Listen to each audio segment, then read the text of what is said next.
On today's ChurchTechCast Q&A show, DSLRs Live, IMAG, and the ProPresenter 5 stage display.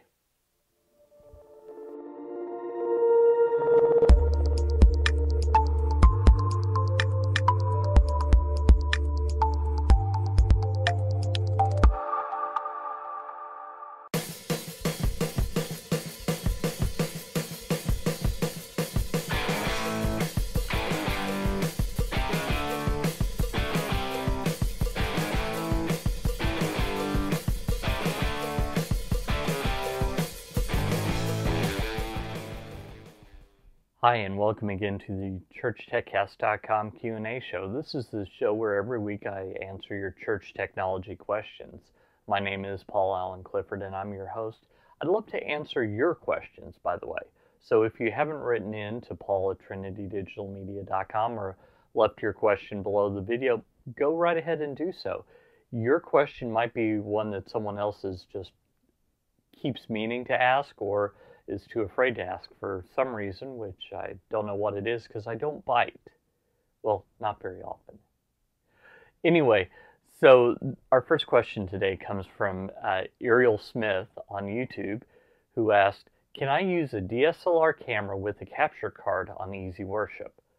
Well, the answer is maybe. Easyworship just came out with their latest version, and so it's possible that it does allow you to do this. Normally, though, what worship software looks for is a signal that's kind of like a webcam. There's a very good reason for this. This function isn't very good, just across the board. You know, I'm a big fan of ProPresenter.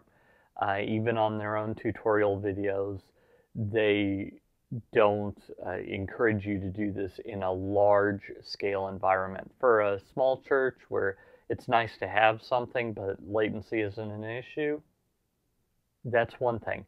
But in a large-scale environment, it's much better to take the output of your computer and go into a video switcher than to take a video signal and bring that into the computer. There's just processing time and such.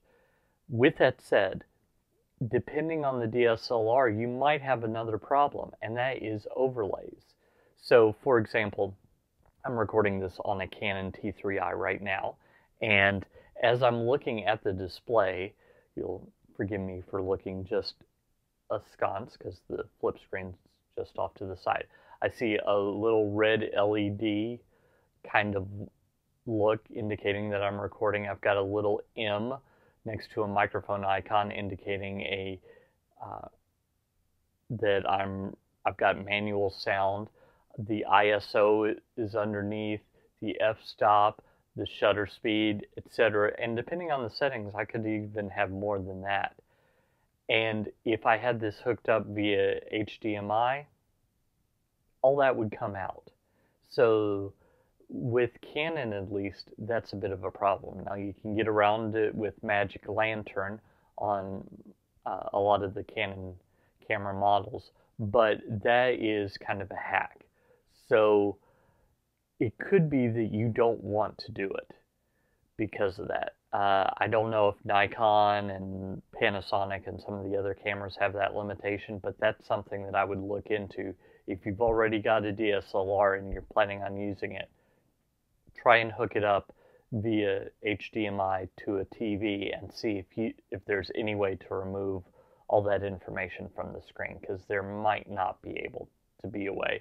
And therefore, it might not be something that you even want to do, even if Easyworship can do it. I'm going to really mess up this next person's name. Oluwafemi Omoladi. God bless you for the good work you're doing on Trinity Digital Media.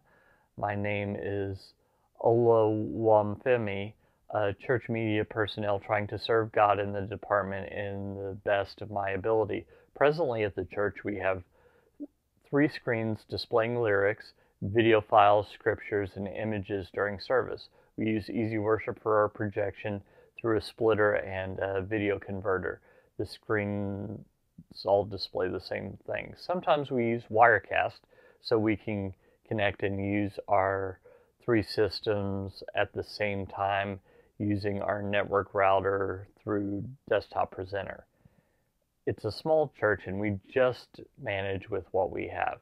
Presently, we have been thinking of going the way of showing live feeds on the screen during service. However, due to limited available resources, we are thinking of what best represents value for money. Sir, I was going through the web today exploring the possibilities of using security cameras, and I saw the reply to the question. Please, your expert advice is needed. Security cameras really aren't the best choice. Here, let me give you a couple of reasons why. Resolution, not necessarily the best. Secondly, connectivity is maybe not necessarily the best. Thirdly, really you want to be able to put your cameras on tripods, and security cameras, while they're okay for putting permanently in a single location or on a motorized tripod that sweeps back and forth, they're really not great for a tripod that someone is controlling. Fourth, zoom. You're probably not going to have a good zoom control that someone can get a good smooth zoom with. You're not going to get a good focus as well. Typically, the lenses on security cameras are fixed focus.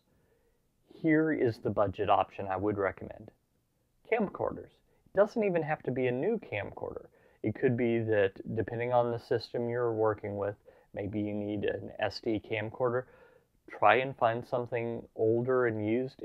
It could be that you can connect the output to that directly into your system using Wirecast through some capture cards as your video switcher. So that's just an idea that I thought that I'd suggest to you. You can try and use webcams, but they really don't have zooms since they're meant for, basically the distance between me and the camera right now. So really an older camcorder setup is probably the best value option.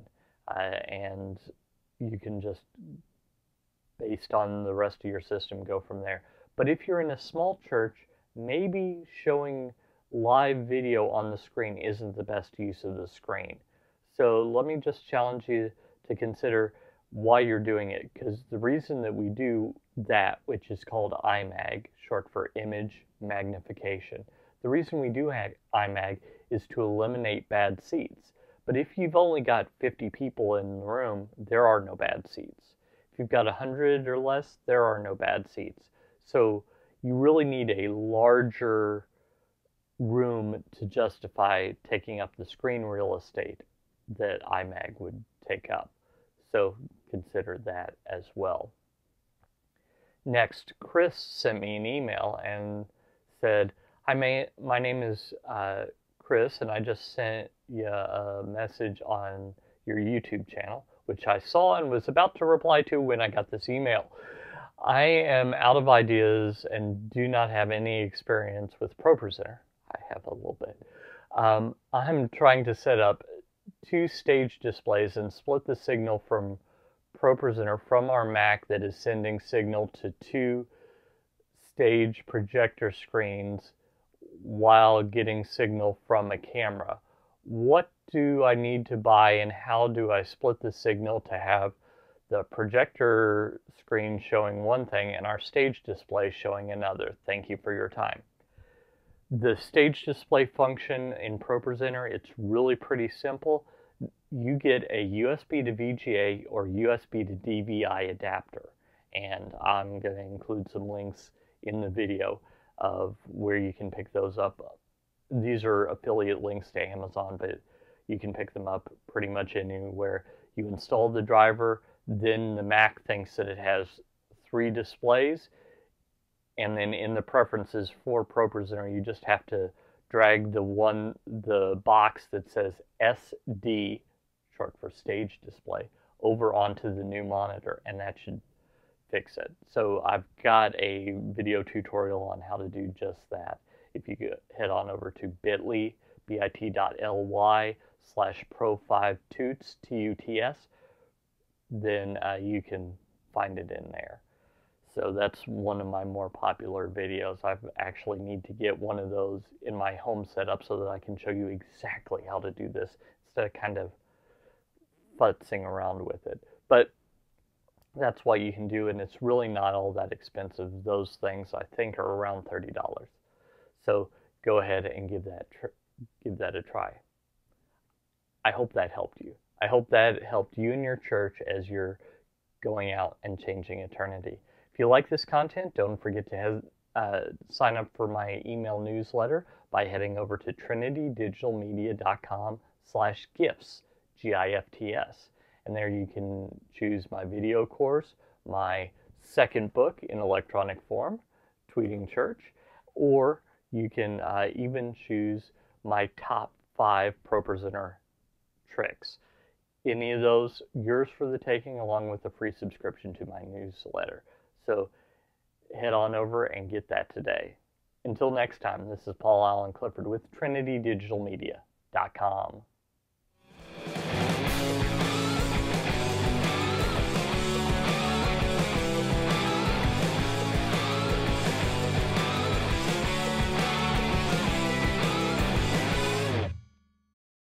On today's ChurchTechCast Q&A show, DSLRs Live, IMAG, and the ProPresenter state.